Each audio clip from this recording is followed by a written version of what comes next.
নমস্কার বন্ধুরা, মিনু ছোট রান্নাঘরে সকলকে জানাই স্বাগত। চলে এলাম আজ সকলের পছন্দের একটা রেসিপি নিয়ে।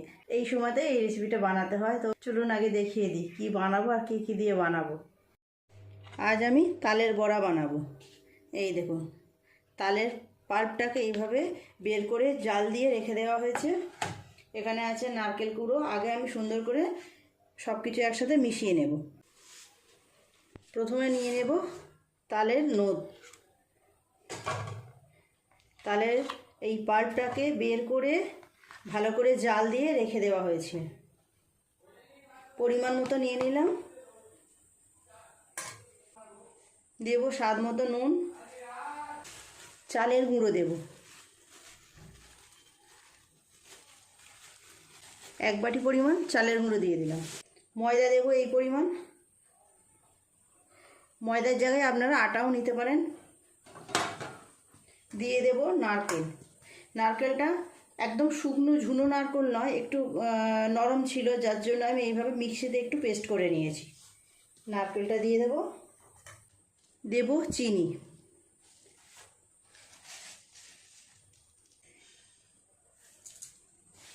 আরও কিছুটা দিতে হবে চিনি, ছোটো বাটির হাফ বাটি মতো।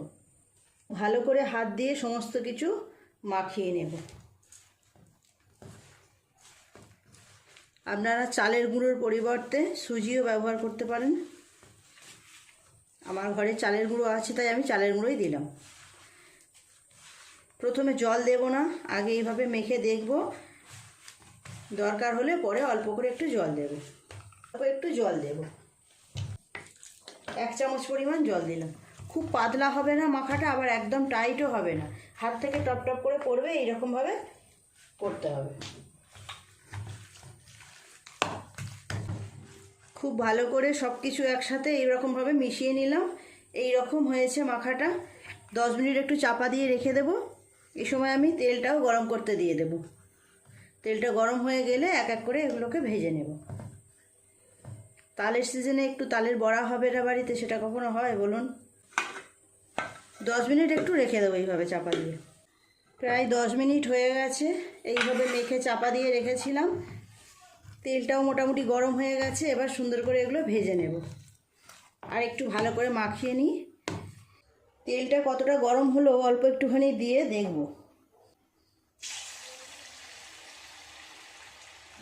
ঠিকভাবেই গরম হয়ে গেছে তেলটা।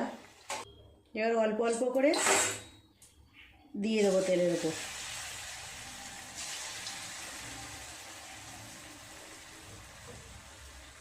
খুব বেশি বড়ও করব না, খুব বেশি ছোটও করব না, এইরকম সাইজ করব।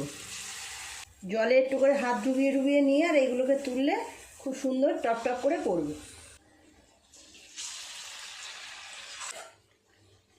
একটু উল্টিয়ে দেবো বড়াগুলো। উল্টে পাল্টে ভেজে নিতে হবে।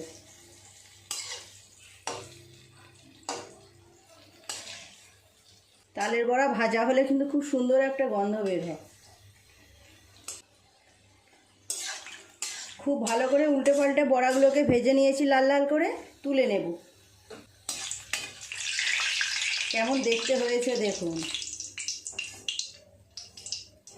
ভালো করে তেল ঝরিয়ে ঝরিয়ে এইভাবে তুলে নেব।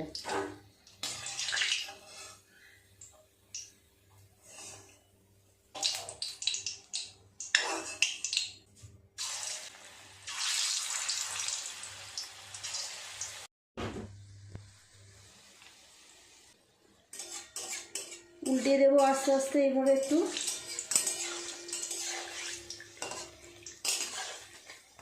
উল্টে দিয়ে ভালো করে উল্টে পাল্টে এইগুলো ভেজে নেব বড়াগুলো।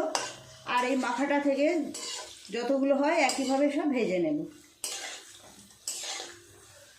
এগুলো ভাজা করতে কিন্তু খুব বেশি সময় লাগে না, মিনিট 5 সময় লাগে ভাজা হতে। এইভাবে উল্টে পাল্টে সুন্দর করে লাল লাল করে ভেজে নেব। এই বড়াগুলো লাল লাল করে ভেজে নিলাম, তুলে নেব।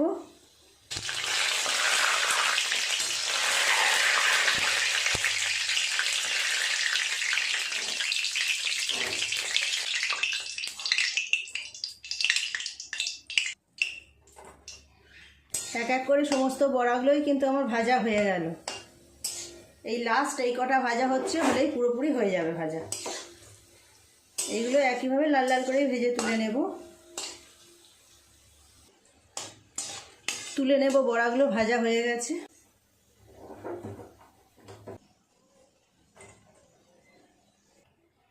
সব বড়াগুলো আমার ভাজা হয়ে গেল বন্ধুরা। এইরকম লাল লাল করে ভেজেছি। কতগুলো বড়া হয়েছে দেখুন।